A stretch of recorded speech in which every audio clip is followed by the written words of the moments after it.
FTP, or File Transfer Protocol, is a popular way of sending and receiving, or uploading and downloading files across a network between a client and a server. FTP has been around since 1971, and it's still pretty widely used today.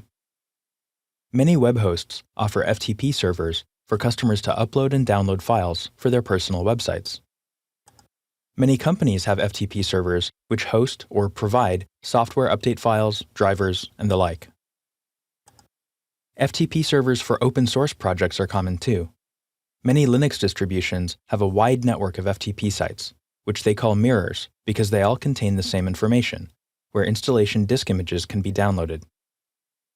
Some companies also offer FTP servers as a place where outside parties, such as customers and vendors, can upload or send files. Though for security reasons, this is usually discouraged outside of a network firewall. FTP servers can require a username and password to log in, or they can be configured to allow anonymous access. It's most common to use an FTP server to which someone else has given you access. In that case, someone will have set up your credentials or login information. They may have provided it to you in an email or other message, or you might need to go retrieve it from a web host's management system.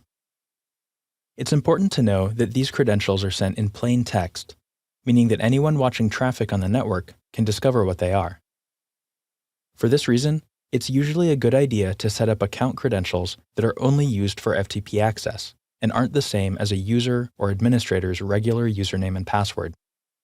There are a few ways to better secure the FTP connection, namely FTP SSL and SFTP, but I'll discuss those later in the course. You might see the information for an FTP connection written out like this. The FTP:// represents the protocol, much like HTTP:// represents Hypertext Transfer Protocol for websites. The username and password can be specified in the URL, separated by a colon, and preceding an @ sign, or they can be omitted. Usually a server will prompt for credentials if they're omitted in the initial connection. Next comes the server's address, an IP address, a host name if you're on a local network, or a fully qualified domain name. After that, there's an option to specify a port. FTP usually listens for commands on TCP port 21, but that can be changed to avoid conflicts with other servers on the same host. The client and server will open other ports for data transfer automatically if the firewall allows. Following the server and port, you can add a directory path and a file name. Of course, this notation is only useful if you know exactly what file you want to get at and where it's located.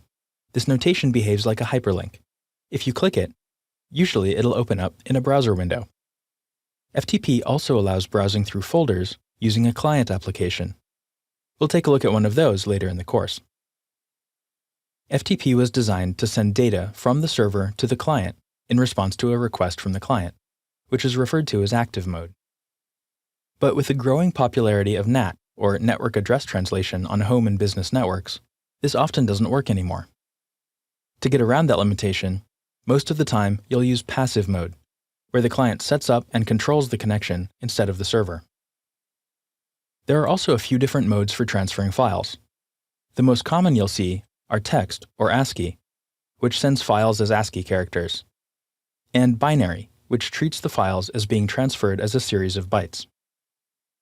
Of course, text mode should only be used for sending plain text information, but usually you won't need to worry about this. Most FTP clients have an automatic mode that makes the choice for you. If many people access the FTP server, they may have their own home folders or private spaces separated from the home folders of others. An FTP server will often direct users logging in to their home folder, though user home folders can also be set to a shared location. On a web host, your home folder is often set up to be a folder named after your account. Okay, that's enough background. Let's move on to actually connecting to an FTP server.